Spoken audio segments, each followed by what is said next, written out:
Alright, so that's the Line City pipe. Coming back in. That blue part is where ours ended, so we just missed like 6 inches of the pipe, which was perfect. So that's what it's going to look like the rest of the way back.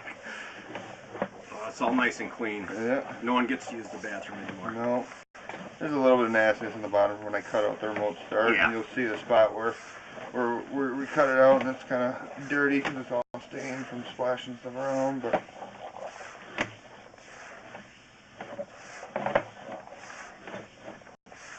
it's a long blue too.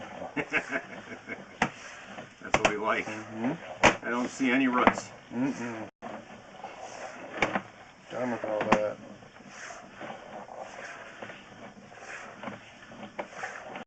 Oh, you can even see the transition zones where it... Yeah, we're changing pipes or some of the seams and stuff like that. Sure. So that's where we attached to, and that's what we ripped off, and that's why it's all black. It's because I was cleaning on it, working on it, and there's up and out. Excellent. Looks great. So you don't even see that repair section that they did from previously. No.